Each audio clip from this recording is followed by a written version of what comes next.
On est vendredi après-midi, je viens vous faire un petit point lecture car j'ai terminé 2 romans. Voilà, je vous avais parlé de tout ça et je les ai finis. J'ai fini Laurent Guillaume, Les Dames de guerre, qui est donc un premier tome qui était assez intéressant. Des réflexions un peu misogynes, une fin un peu longue, j'avoue, mais historiquement très intéressant. Le gars est très calé sur le sujet, hyper bien renseigné. Donc voilà, un roman, un polar historique intéressant. Si on met de côté les réflexions limite, hein, voilà. Heureusement qu'il y a Elisabeth, qui est le personnage féminin principal. Si ça avait été juste des mecs, je l'aurais peut-être abandonné, j'avoue. Je l'ai passé pour la plupart du temps à l'audio parce que j'avais pas mal de voitures cette semaine. Donc du coup, bah, ça passait mieux. C'était très bien à l'audio, c'était une narratrice en plus, une femme qui racontait. Donc c'était bien aussi. Je suis contente du personnage d'Elisabeth qui est assez complexe et qui se laisse pas marcher sur les pieds malgré le fait qu'elle évolue dans un milieu d'hommes.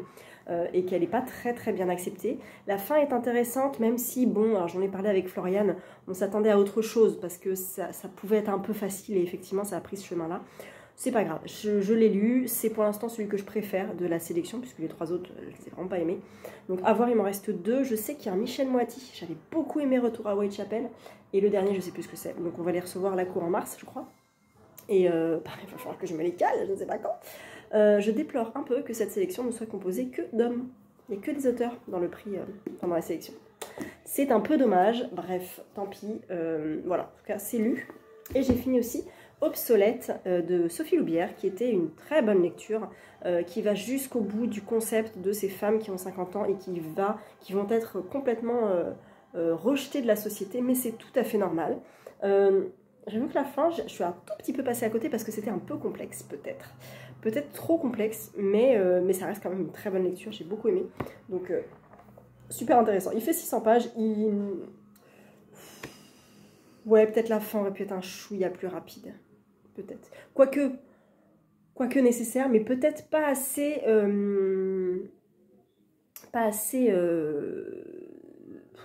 j'arrive plus à trouver le mot. Pas assez clair. Voilà, pas assez clair, peut-être trop métaphorique pour moi, peut-être trop de sous-entendus, de non-dits, et j'avais besoin peut-être d'y voir un peu plus clair, peut-être un peu trop brumeux, voilà, sur la fin, mais très bien écrit. Donc voilà, j'ai beaucoup aimé celui-là. Comme je suis en avance sur mon planning et que mars, c'est demain, je vais commencer en fait mon mois de mars avec celui-ci, Reine de l'Ouest, qui est une énorme brique, mais qui est un roman dont vous êtes le héros. Donc il y a beaucoup de chapitres, mais chaque histoire ne fait pas 600 pages, hein, concrètement. Là, on est au chapitre 164, et en tout, il fait 660 pages à peu près. Voilà, il y a 166, 167 chapitres. Il y a 167 chapitres. Donc chaque histoire, je ne sais pas combien il y a de chapitres par histoire, mais en tout cas, il n'y en a pas 100. Et il ne fait pas 600 pages par histoire. Peut-être que c'est 100 pages. Voilà, peut-être que c'est des petites histoires comme ça, 200 pages. 200 pages. Et au début, j'ai vu qu'il y avait un truc assez rigolo. C'est-à-dire qu'elle nous avertit en disant: cet ouvrage contient des métaphores parfaitement ridicules ainsi que des scènes explicites, parfois les deux en même temps. Le lecteur ou la lectrice est considéré comme averti. Toute ressemblance avec des personnages préexistants ne sera que le fruit d'une surabondance de clichés. Bonne aventure. J'aime bien ce petit avertissement. Et on a un carnet de voyage avec les relations. Il y a les personnages. Par exemple, je pense que ça doit être pour chaque histoire. Alors, telle histoire, je suis machin truc, ok. Carrière, avec le personnage en question. Hein, j'imagine que chaque personnage a un rôle particulier dans chaque histoire. Et puis un petit carnet de voyage où on peut prendre des notes si on veut. Alors, je ne vais pas écrire sur le bouquin, mais voilà. Quelques repères si vous êtes perdu. Arrivé à Cottonwood, chapitre 145, d'accord. Arrivé à Silver Falls, chapitre 128. Bon, voilà. Et on a un petit début, un petit prologue qui se passe en 1892 dans le Massachusetts à Boston. Voilà. Et c'est les 2 premières pages d'introduction. 3 premières pages. 4 pages d'introduction. Et qui nous disent à la fin, rendez-vous au chapitre 1. Et à la fin du chapitre 1, qui fait 1 page, voulez-vous parler au charmant gentleman? Allez au chapitre 12. Oh non, ça ne se fait pas. Rendez-vous au chapitre 23. Donc je suis curieuse, je suis trop curieuse. J'ai jamais lu de roman comme ça dont vous êtes le héros. Et j'ai trop hâte. Voilà. Donc je vais commencer ce soir. En sachant que ce soir il y a le live Mars au féminin, donc je vais faire un live d'une bonne demi-heure je pense, ça sert à rien de faire trop long de toute façon, et puis comme ça me laisse une bonne heure de lecture et je vais essayer de lire un peu ça, en sachant qu'il va être échelonné je pense sur plusieurs jours, parce que c'est pas le genre de bouquin que je transporte dans le métro, et c'est pas le genre de bouquin que je vais me prendre sur liseuse, parce que d'aller d'un chapitre à un autre, ça va être peut-être un peu pénible, donc je préfère l'avoir en papier. Donc il va rester ici, et je le lirai, je le picorerai tranquillement tout le mois de mars. Et peut-être que je prendrai des notes justement. Aventure 1, j'ai tel personnage, elle fait telle carrière, machin, machin, elle rencontre telle et telle personne. Ça peut être vraiment cool. J'ai trop hâte, j'ai trop contente. Je suis comme une gosse avec mon bouquin dont vous êtes le héros. Et peut-être que, du coup, si vous en connaissez d'autres, un peu comme ça, un peu orienté, alors là c'est plutôt jeunesse, je crois. Young adulte avec une héroïne visiblement assez badass, et ben ça peut être cool. Oui, je vous ai pas lu le résumé. Boston 1892. Vous incarnez Miss Jones, une jeune fille de bonne famille, curieuse et large d'esprit. Le mariage, non merci. D'ailleurs, le Grand Ouest et l'indépendance et l'aventure vous attendent. Entre les faussaires charmeurs, les hors-la-loi rugueux, les madames de lupanar, les majors poivre et sel, les héritières en fleurs et autres rencontres fascinantes, vous aurez précisément l'occasion de vous fourrer dans le pétrin. Ça, j'adore. Finirez-vous institutrice, chercheuse d'or, infirmière, trappeuse, épouse respectable ou même reine de l'Ouest. Dans tous les cas, vous restez vous-même brillante, drôle et libre, l'illimitable Miss Jones. Voilà. C'est quand même plus 16, contient des scènes explicites. Voilà. Donc, on m'a prévenu, hein, Héloïse m'a dit que dans presque chaque aventure, il y a une scène au lit. Et voilà, bon après... Ça m'est égal, c'est vraiment pour le concept. J'ai trop hâte, je suis trop contente, je suis trop excitée de lire ça. Donc ça va être ma lecture, transition février-mars. Et sinon, j'ai passé aussi la journée avec la Fabrique du Crétin Digital que j'avais mis de côté depuis 8 mois, je crois. Que j'ai un peu avancé, tout ne m'a pas intéressée. J'avoue, j'ai passé quelques sous-chapitres. Et là, je suis sur les écrans, je suis dans le chapitre sur... l'enfance et les écrans, en fait. Les usages abusifs trop répandus. Et je suis sur donc les enfants et les écrans. De 0 à 1 an, c'est flippant, c'est flippant. De 0 à 1 an, un enfant de moins de 2 ans consacre en moyenne chaque jour, de moins de 2 ans, une cinquantaine de minutes par jour aux écrans. Voilà. Vous entendez la musique de La Belle et la Bête peut-être. Mon fils est fan et il joue au Lego en écoutant la playlist de La Belle et la Bête. Voilà, pas d'écran du coup, il écoute juste la musique. Et j'ai relevé aussi une étude a montré que pour les bambins de 6 mois, qu'à peu près 85% du temps d'écran était silencieux, c'est-à-dire opéré sans intervention langagière adulte. Un résultat compatible avec les données d'une autre recherche ayant établi pour la télévision sur des enfants de 6 à 18 mois que la notion d'usage partagé se résumait dans près de 90% des cas à poser le gamin à côté du parent lorsque celui-ci regardait ses propres programmes tout public. Problème, tu mets les infos à côté de ton gamin qui a 6 mois, vu les infos actuelles, c'est pas dingue. Nous, on a commencé les écrans un petit peu avant 3 ans avec des épisodes de Petit Ours Brun où mon fils était sur mes genoux, on regardait sur l'ordinateur et on commentait. Je lui expliquais ce qui se passait. Je parlais, en fait, j'interagissais avec lui. T'as vu les fleurs? Oh, regarde, il fait beau aujourd'hui. Oh, t'as vu les bottes? Il a des jolies bottes. Enfin, j'essayais de le stimuler un petit peu, de pas juste, tiens, tu consommes de l'écran. Non. Et même maintenant, quand il regarde des dessins animés, souvent, on est à côté de lui, souvent, on discute, souvent, il nous parle. Oh, regarde, maman, t'as vu, il y a ça, puis regarde, tu vas voir, il va se passer ça et tout, parce qu'il connaît aussi. Donc, il y a quand même une interaction. Donc, voilà. Ensuite, il dit « Quelques études portent scientifiquement sur les pratiques du numérique dans ces milieux. Le résultat est accablant. En fonction des groupes étudiés, il oscille entre 1h30 et 3h30 d'usage journalier. Principale raison avancée par les parents pour expliquer cette incroyable orgie, faire tenir les gamins tranquilles dans les lieux publics, 65%, pendant les courses, 70%, et ou lors des tâches ménagères, 58%. Chaque jour, près de 90% des enfants défavorisés regardent la télé. 65% utilisent des outils mobiles, tablettes ou smartphones. 15% sont exposés à des consoles de jeux vidéo. Là, on parle d'enfants de moins d'1 an, en fait, de 0 à 1 an. Je trouve ça assez fou. Voilà, j'en suis là, avec mon beau marque-page, Yves Saint Laurent, de Hélène. Et donc, je suis arrêtée à cette page-là. Je vais le picorer doucement parce que c'est un peu indigeste si on ne fait que si on lit d'une traite, je pense, parce que, voilà, j'ai pas envie de le lire d'une traite. Mais je vais le reposer, vu que je vais prendre Reine de l'Ouest ce soir. Mais en tout cas, c'est toujours très intéressant. Il en a écrit un autre qui s'appelle Faites-les lire aussi, qui est sur l'importance de la lecture, et j'ai très envie de le lire. Mais celui-là, voilà, je le picore en sachant que je lis pas tout, et c'est pas grave. Voilà. Il y a beaucoup de références, il y a beaucoup de notes. À la fin, de la page 450 à la page 552, il y a 100 pages de sources. Tout ça, c'est des sources. Voilà. Il y a... Ah non, c'est un peu moins. Attendez. C'est quoi ça? Ah si, l'épilogue, la post. Il y a 1000 points qui font référence à une source. 1000. Très très sourcé, très bien documenté. Beaucoup d'études, beaucoup de statistiques, tout ça. C'est très très bien. Voilà, j'ai acheté un livre. Je l'ai acheté d'occasion. Je vais aller chercher à Gibert aujourd'hui.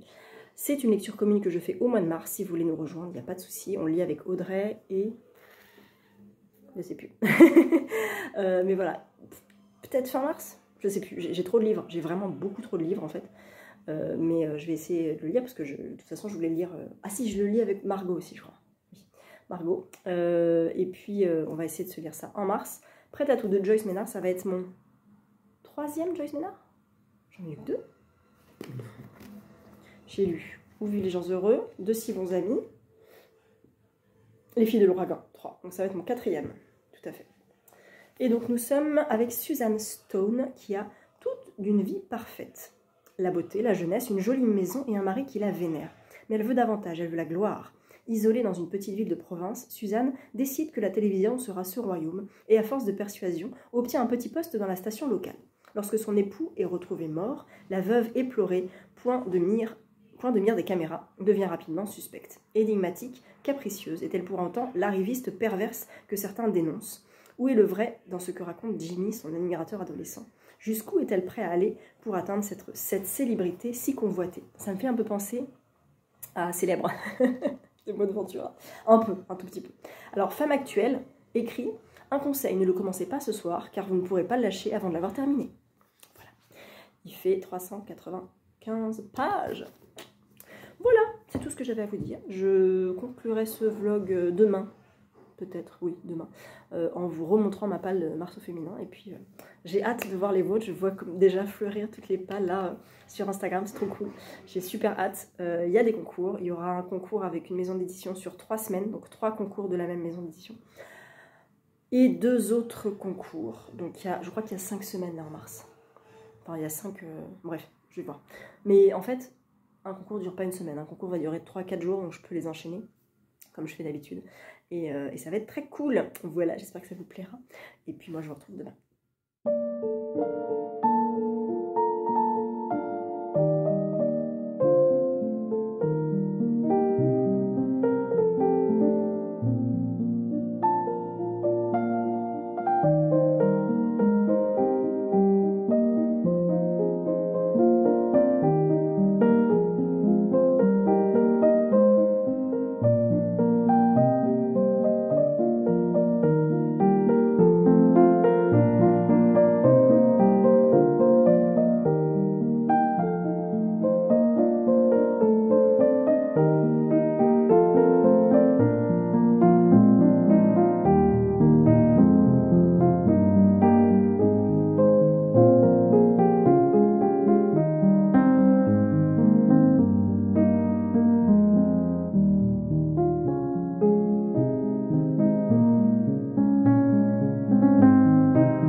Nous sommes samedi après-midi, je viens conclure ces 2 semaines de vlog, j'espère qu'elles vous auront plu et que vous avez aimé me suivre à travers Berlin et à travers mes vacances et mes lectures. Qu'est-ce que je voulais vous dire? Oui, je suis allée ce matin avec mon fils à Rambouillet, au musée Rambouillet-Train, c'était trop bien. Musée du train miniature, mon fils aimant les trains, il était comme un dingue, il savait plus où donner de la tête. C'est très bien fait, c'est fait par vraiment des passionnés. C'est un petit musée sur 2 étages, il y a énormément de collections de trains, c'est dingue.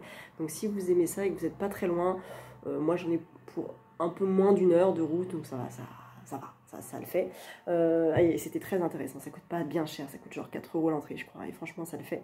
Il y a même un petit train à l'extérieur l'été qui circule, donc on peut monter sur le petit train et faire le tour du musée, donc très très chouette. Voilà, donc c'était très cool. Et puis du coup, au niveau des lectures, je suis allée, parce que hier on en a parlé dans le live, acheter Résister de Salomé Saké. Ça coûte 5 €, c'est sur la montée de l'extrême droite et tout ce qui se passe actuellement, et c'est à lire absolument. Donc on a décidé de faire une lecture commune tout le mois de mars. Si vous voulez nous rejoindre, n'hésitez pas à m'envoyer un message sur Instagram, parce que ou alors sur YouTube, vous me donnez votre pseudo Instagram, enfin bref. Voilà, pour que je vous ajoute au groupe. On n'a pas de deadline pour le lire, on va se dire sur tout le mois de mars, et puis on va en parler, vu que c'est un essai, il n'y a pas trop de spoil finalement, donc ça peut être vraiment intéressant. On a commencé déjà à en parler d'ailleurs, il y a quelqu'un qui a partagé une vidéo assez flippante et assez intéressante. Donc voilà, il y a beaucoup de références, c'est très sourcé, je pense qu'elle sait exactement ce qu'elle dit là-dedans, et c'est assez indispensable, donc j'ai très hâte de le picorer aussi, enfin, même si j'ai pas vraiment hâte de ce sujet-là, il faut quand même s'informer et se renseigner là-dessus, de le lire du coup ce mois-ci. Sinon, j'ai commencé Reine de l'Ouest. Alors, je suis déjà, je me dirais, tu es déjà à la page 561, mais comment as-tu fait? Si, parce que c'est un livre dont vous êtes le héros. C'est à la deuxième personne du pluriel, donc c'est vous, vous faites ça, vous choisissez ça, vous avez rencontré machin et tout. Donc c'est assez perturbant, mais j'adore. Je suis Miss Jones, quoi, donc c'est trop bien. Pour l'instant, elle est instite à Cottonwood, je crois, dans une histoire somme toute assez classique. Pour l'instant, j'ai suivi une trame plutôt classique, hein, même si elle a déjà couché avec un mec, soit. Du coup, je reste voilà, dans un cheminement classique pour l'instant, mais j'essaierai de la faire aller ailleurs dans les autres histoires. C'est pas facile de compter ses pages quand on lit un livre dont vous êtes le héros, donc je mets selon les chapitres. Alors les chapitres sont assez courts, ça fait 4-5 pages par chapitre à peu près. Donc je note plus 4, plus 3, plus 1, plus 2, plus 4. Et je suis arrivée donc à 78 pages de lecture hier, sur 600 et quelques. Je ne sais pas combien il y a d'histoires en tout, mais est-ce que du coup c'est institutrice, chercheur d'or, infirmière, trappeuse, épouse respectable, reine de l'Ouest, donc ça fait 6. Est-ce qu'il y a du coup 6 histoires parce que 6 métiers? Je ne sais pas, mais en tout cas, voilà, j'aime bien, c'est assez chouette. Et je vais essayer de le continuer tout doucement. Ça sera peut-être pas ce week-end, ça sera la semaine prochaine, mais c'est pas grave. Mais j'aime bien, c'est assez rigolo, c'est très très original en fait. Ça, j'adore. Et j'ai commencé du coup mon premier roman officiel de Marceau féminin, La Cité des Brumes oubliées, de Sachiko Kashiwaba. C'est le roman qui a inspiré Le Voyage de Chihiro de Miyazaki. C'est un roman qui date de 1980, je crois, ouais, 80. L'autrice est née en 53 et elle est assez connue pour des romans jeunesse, young adulte, fantasy, fantastique. Elle a écrit plus de 70 œuvres, toutes inédites en France. C'est le seul qui est publié en français. Et c'est Inis qui fait ça. Donc j'ai commencé, j'ai lu une quarantaine de pages. C'est assez onirique. On est avec Lina qui arrive dans un village, dans un paysage déjà assez brumeux. Elle sort de la gare, en fait. On est censé l'attendre et finalement on ne l'attend pas. Donc elle avance, elle demande son chemin et elle tombe sur ce fameux village. Et cette pension un peu particulière dans laquelle on va lui demander si elle veut rester, de payer en fait son loyer. Et pour payer, il faut qu'elle gagne de l'argent qu'elle aura. Enfin, il faut qu'elle paye avec de l'argent qu'elle aura gagné. Donc on va l'embaucher dans cette pension. J'en suis là. Il fait 140 pages, j'ai déjà lu 37 pages. Voilà. Avec mon beau marque-page Girl Power de Dessine-moi mes rêves, Alice. Et il sera fini probablement demain de toute façon. Voilà pour ça. Et sinon, j'ai reçu un magnifique petit paquet superbe de chez Tout un Foin. Alors Tout un Foin, c'est une édition de papeterie qui est en lien avec La Grange aux livres. Je vous lis. Alors c'est un rébus, voilà. J'ai regardé tout à l'heure, j'étais un peu perdue. Et en fait, utopique. Parce que ça c'est taux, je ne savais pas que c'était taux. Utopique. Voilà, mais ça, je bug toujours. Hein. Alors, bus, carpe, car poisson, car carpe. Parce que carte postale, carte, ça marche pas, je ne sais pas, bref. Donc, les éditions de papeterie bretonne, militante et coopérative fabriquées à Rennes. C'est donc Marianne, des éditions Tout un Foin. Et à l'occasion du 8 mars, je t'offre quelques échantillons de notre modèle rébus féministe et de notre gamme issue Cadavrexki. Ah, c'est ça, Cadavrexki, d'accord. De notre librairie La Grange aux livres à Augan. Augan, peut-être Augan. Voilà, donc merci infiniment parce que j'ai reçu un colis magnifique avec un marque-page féministe, des petites cartes postales simples et la vie quand le cœur nous guide de montagne. Et la carte postale qui va avec le marque-page et également le carnet, parce que carnet, ça va, carnet féministe. Et le grand carnet féministe. Merci infiniment. Là, on a 100 lignes. Là, on a avec ligne. Et du coup, c'est un carnet... Ah non, sans ligne aussi, pardon. Et dans celui-là, on a « Il était tard et à travers ». Et là, on a, je pense, un carnet de cadavres exquis, parce que je viens de me rendre compte qu'effectivement, cette petite ligne-là était peut-être le total et la phrase du cadavre exquis. En tout cas, merci beaucoup pour les éditions, de la part des éditions Tout un Foin. Vous m'avez beaucoup trop gâté. Voilà, et puis parfois léger et virevoltant. Édition de papeterie. Tout un Foin, c'est breton. Ça, j'ai tout ça et j'ai tout ça. Merci, merci beaucoup. Merci Céline aussi qui m'a contacté et qui m'a proposé de m'envoyer ce joli colis. Merci Marianne. Et voilà, si vous êtes du côté de Rennes ou de Augan, je m'excuse pour la prononciation, eh bien n'hésitez pas à aller faire un tour parce que c'est vraiment très drôle comme concept, je trouve, les carnets rébus. Et en plus, à l'arrière, il y a les slogans aperçus lors de manifestations. Voilà. Je vous en mets quelques-uns, mais je pense que c'est un peu flou peut-être. En tout cas, voilà, n'hésitez pas à aller les voir, à aller partager. Ah oui, il y avait du foin aussi, du coup, dans le paquet. Bah oui, c'est tout un foin, forcément. Donc voilà, merci infiniment, Céline et Marianne. Et puis, moi, je vous retrouve dans un prochain vlog à partir de demain, je pense. Comme ça, je vous débrieferai un peu Reine de l'Ouest, beaucoup La Cité des Brumes oubliées. Et à partir de lundi, je lis Le Crépuscule de Shigezo de Sawako Ariyoshi. Et puis, peut-être que j'aurai d'autres choses dans la boîte aux lettres à vous montrer. Voilà, j'espère que vous avez passé un bon mois de février, que vous débutez mars sous de bonnes auspices, que vous êtes reposés, que vous avez peut-être des vacances, peut-être encore, peut-être pas encore, peut-être pas du tout. J'espère pour vous que ça va, que vous faites de bonnes lectures, que peut-être vous participez à Mars au féminin. Dites-moi un petit peu par quoi vous commencez ce mois de challenge et voilà, quelles autrices vous avez prévu de lire, est-ce que vous respectez les catégories ou pas du tout, et c'est très bien aussi. Mais voilà, j'ai hâte de vous lire et puis je vous retrouve dans un prochain vlog. À bientôt.